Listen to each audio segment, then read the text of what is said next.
एक गांव में एक बुढ़िया रहती थी चैनल में जिसके आपका 7 बहुत-बहुत बेटे स्वागत है। थे। सभी को मेरा 6 नमस्कार। आज बेटे मैं आपको कमाने सुनाने जाते वाली थे, हूँ एक संतोषी बेटा माता की निकम्मा व्रत था। कथा। बुढ़िया वीडियो पर माँ अगर नए हैं तो 6 पहले चैनल को पुत्रों का सब्सक्राइब झूठा करें और वीडियो को लाइक शेयर 7वें अवश्य पुत्र करें। को चलिए देती वीडियो थी। शुरू करते हैं। 7वां पुत्र एक दिन अपनी पत्नी से बोला, देखो मेरी माता का मुझ पर कितना प्रेम है, वह मुझसे कितना प्यार करती हैं। वह बोली, क्यों नहीं, सबका झूठा बचा हुआ तुमको खिलाती हैं। वह बोला, जब तक आंखों से देख नहीं लेता तब तक मैं तुम्हारी बात नहीं मान सकता। पत्नी ने हंसकर कहा, देख लोगे तब तो मानोगे, तब तो मेरा यकीन करोगे। कुछ दिन बाद एक बड़ा त्योहार आया। घर में 7 प्रकार के भोजन और चूरमा के लड्डू बने। वह पत्नी की बात को जांचने के लिए सिर दर्द का बहाना बनाकर पतला कपड़ा सिर पर ओढ़कर रसोई में जाकर सो गया और कपड़े में से सब देखता रहा। 6 भाई भोजन करने आए। माँ ने सुंदर सुंदर आसन बिछाए, 7 प्रकार की रसोई परोसी और आग्रह कर करके भोजन कराती रही। वह देखता रहा। 6 भाई भोजन करके उठ गए। तब माँ ने 6 थालियों में से लड्डुओं के टुकड़े को उठाया और एक बड़ा लड्डू बनाया। जूठन साफ कर माँ ने उसे पुकारा, उठ बेटा उठ, तेरे भाइयों ने भोजन कर लिया है, तू भी उठकर भोजन कर ले। उसने कहा, भोजन मुझे नहीं करना, मैं परदेश जा रहा हूँ। माता ने कहा, कल जाना हो तो आज ही जा। वह बोला, हाँ हाँ जा रहा हूँ। यह कहकर वह घर से निकल गया। चलते समय उसे पत्नी की याद आई। वह गौशाले में कंडे थाप रही थी। वहाँ जाकर वह बोला, मेरे पास तो कुछ नहीं है, यह अंगूठी है सो ले लो और अपनी कोई निशानी मुझे दे दो। वह बोली, मेरे पास क्या है, ये गोबर भरा हाथ है। यह कहकर पत्नी ने उसकी पीठ पर गोबर के हाथ की थाप मार दी। वह चल दिया। चलते चलते दूर देश में पहुंचा। वहां एक साहूकार की दुकान थी। वहां जाकर बोला, सेठ जी मुझे नौकरी पर रख लो। साहूकार को नौकर की सख्त ज़रूरत थी। साहूकार ने कहा, काम देखकर तनख्वाह मिलेगी। उसने कहा, सेठ जी जैसा आप ठीक समझें। उसे साहूकार के यहाँ नौकरी मिल गई। वहाँ दिनों रात काम करने लगा। कुछ दिन में दुकान का लेन देन, हिसाब किताब, ग्राहकों को माल बेचना, सारा काम करने लगा। साहूकार के 7-8 नौकर थे। वे सब चक्कर खाकर गिरने लगे, लेकिन उसने अपनी लगन, परिश्रम और ईमानदारी से सबको पीछे छोड़ दिया। उसे अपने किए का फल मिला। सेठ ने भी उसका काम देखकर 3 महीने में ही उसे मुनाफे का साझीदार बना लिया। परिश्रम करते करते 12 वर्ष बीत गए। वह नगर का नामी सेठ बन गया। सेठ अपना सारा कारोबार उस पर छोड़कर चला गया।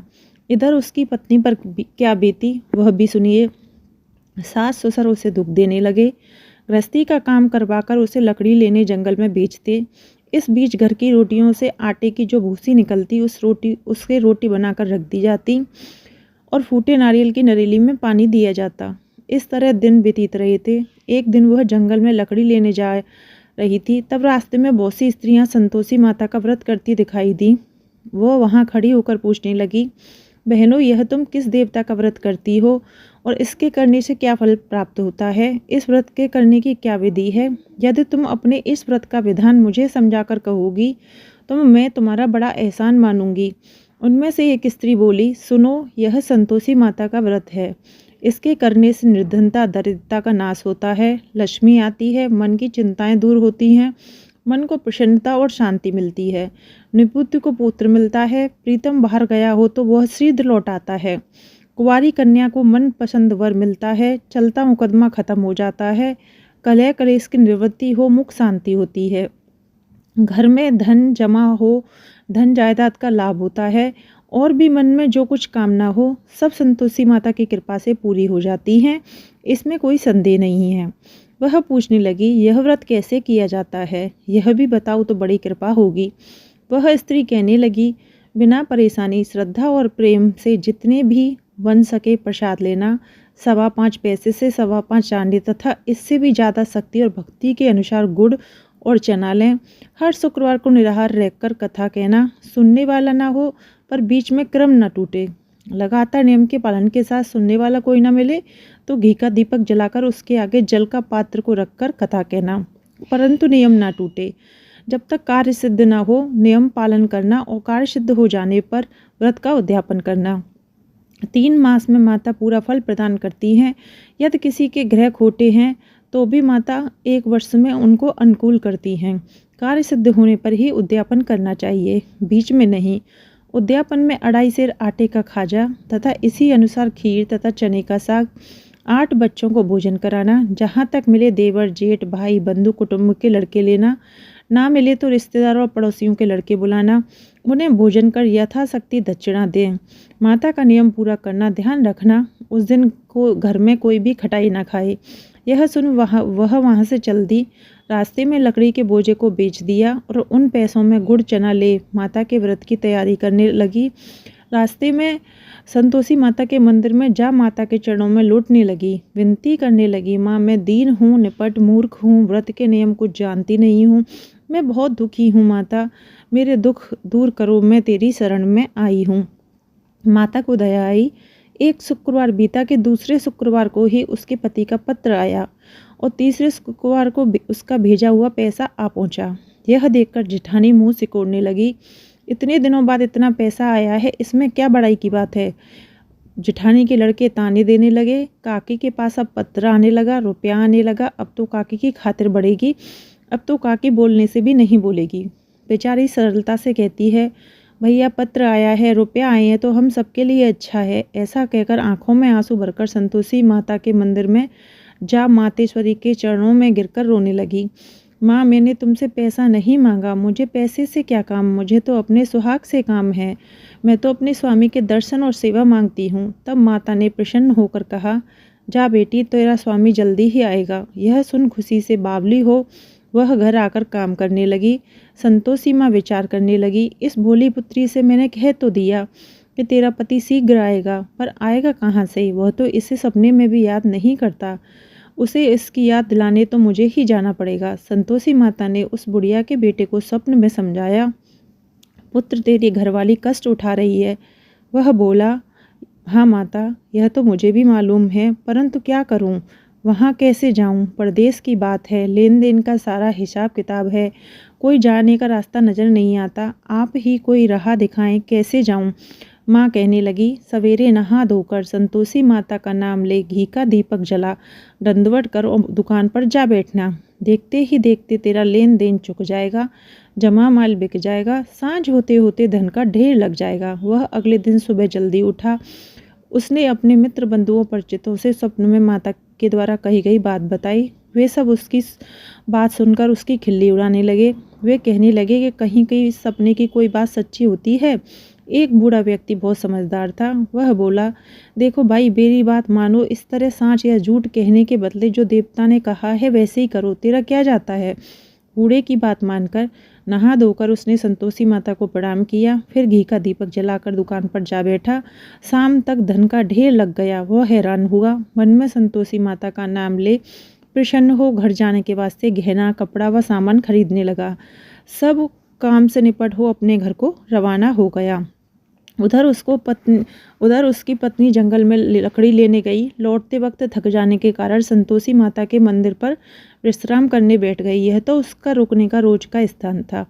धूल उड़ती देख उसने माता से पूछा, माता यह धूल कैसे उड़ रही है। माँ ने कहा, हे पुत्री तेरा पति आ रहा है, अब तू ऐसा कर, लकड़ियों के 3 बोझ बना, एक नदी के किनारे रख, दूसरा मेरे मंदिर में और तीसरा अपने सिर पर रख कर तेरे पति को लकड़ी का गट्टा देखकर मोह पैदा होगा।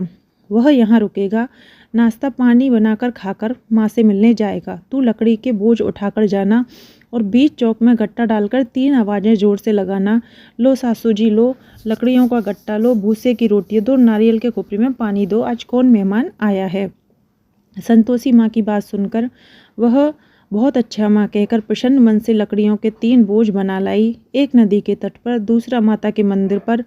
इतने में ही मुसाफिर आ पहुंचा। सूखी लकड़ी देखकर इच्छा हुई कि अब यहीं विश्राम कर लें, भोजन बनाकर खा पीकर गांव चलें। इस प्रकार भोजन कर विश्राम कर वो अपने गांव में आ गया। उसी समय सिर पर लकड़ी का गट्टा लिए उसने गट्टे को आंगन में डाल जोर से 3 आवाज़ें दी, लो सासू जी लकड़ी का गट्टा लो, भूसे की रोटी दो, नारियल के खोपड़ी में पानी दो, आज कौन मेहमान आया है।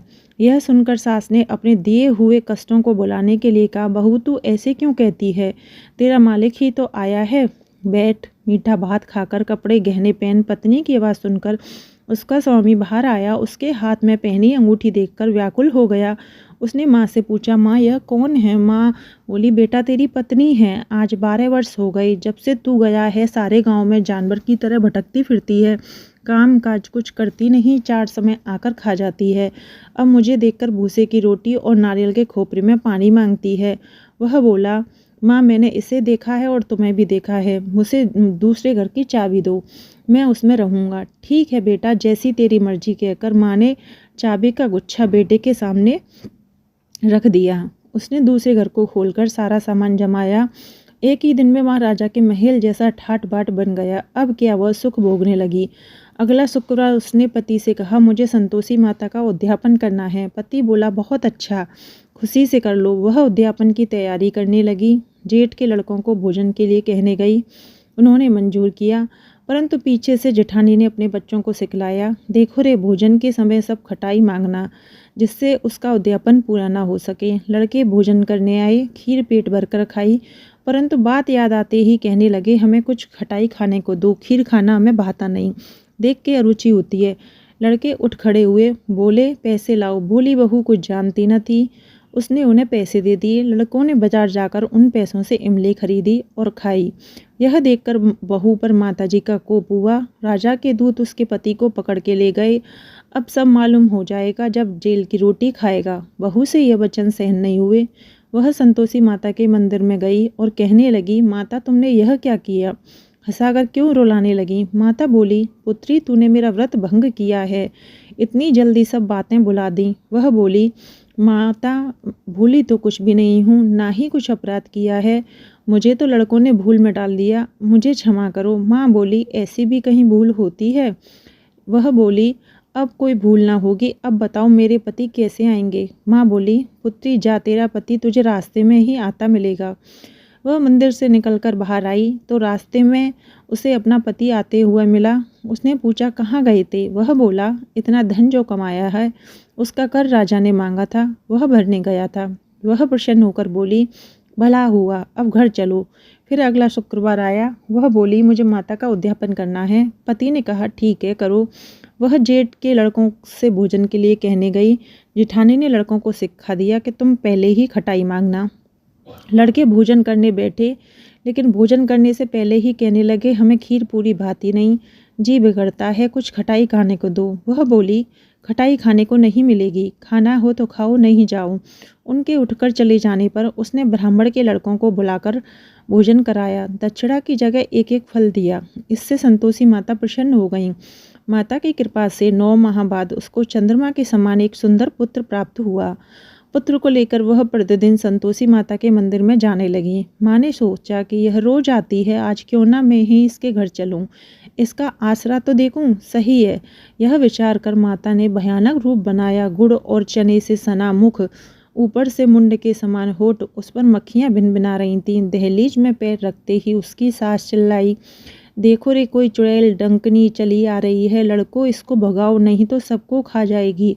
बहू रोशनदान से देख रही थी, वहीं प्रसन्न हो उठी, आज मेरी माता मेरे घर आई हैं। यह कहकर दूध पीते बच्चे को गोद से उतार दिया। इस पर उसकी सास को क्रोध आया और क्रोध में भरकर बोली, अरे रांड, इसे देख कैसी उतावली हुई है जो बच्चे को पटक दिया। इतने में माँ के प्रताप से जहाँ देखो वहाँ लड़के ही लड़के नजर आने लगे। वह बोली, माँ जी, यह वही माता हैं जिनका मैं व्रत करती हूँ।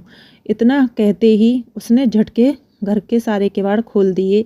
सबने माता के चरण पकड़ लिए और विनती कर कहने लगे, हे माता, हम मूर्ख हैं, अज्ञानी हैं, तुम्हारे व्रत की विधि को हम नहीं जानते, तुम्हारा व्रत भंग कर हमने बड़ा अपराध किया है।